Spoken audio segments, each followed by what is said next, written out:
Assam Police Special Task Force Chief Parthasarathi Mahanta took charge as Guwahati Police Commissioner today.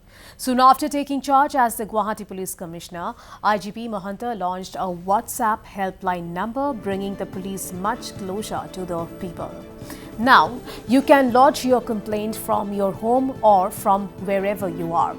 You do not have to travel to a police station. The new helpline number 60269 00651 will be available 24/7, giving citizens a direct line to the police for immediate assistance. Mahanta emphasized that crime control would remain a top priority for the police force, while he urged upon the people to help police crack down on criminal activities in the city, underlining the importance of cooperation between law enforcement and the public. যেনেকৈ অকলে একো কৰিব নোৱাৰে আৰক্ষীয়ে team হৈও একো কৰিব নোৱাৰে যদি তাত জনসাধাৰণৰ সাপোৰ্ট নাথাকে, জনসাধাৰণৰ সমৰ্থন নাথাকে। আমাৰ প্ৰধান কাম হ'ল জনসাধাৰণৰ সমৰ্থনত সকলোৰে দিহা পৰামৰ্শ লৈ অপৰাধ নিয়ন্ত্ৰণ কৰিবলৈ চেষ্টা কৰা।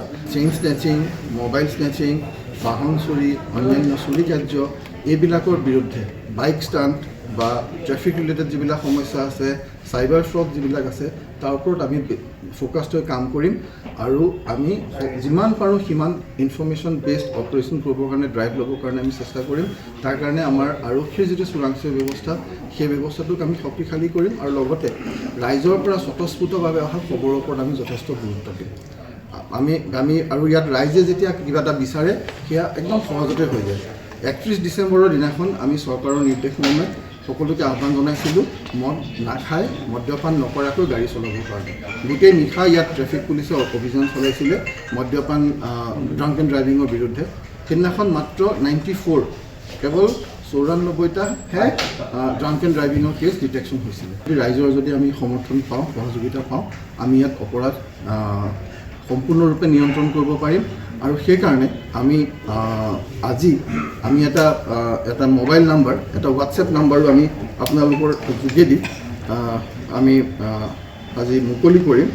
সেই নাম্বাৰটো হৈছে 60269 00651। যিকোনো ওজৰ আপত্তি থাকিলে, যিকোনো ব্যক্তিৰ ৰাইজৰ যি ওজৰ আপত্তি থাকে, যি তেওঁলোকে আমাৰ দৃষ্টি আকৰ্ষণ কৰিব বিচাৰিছে, যি বিষয়ে নহওক আমাক তেওঁলোকে এই হোৱাটছএপ যোগে ইয়াত জনাব পাৰিব। এই নম্বৰটো আমাৰ CP অফিচত এইটো নম্বৰ ৰখা হ'ব। মই ব্যক্তিগতভাৱে এই নম্বৰত অহা মেছেজবিলাক চাম। IGP Mahanta took charge from outgoing CP Diganta Bara, who has been transferred to the special branch and has also been appointed as director of Lasit Borphukan Police Academy in Dergaon.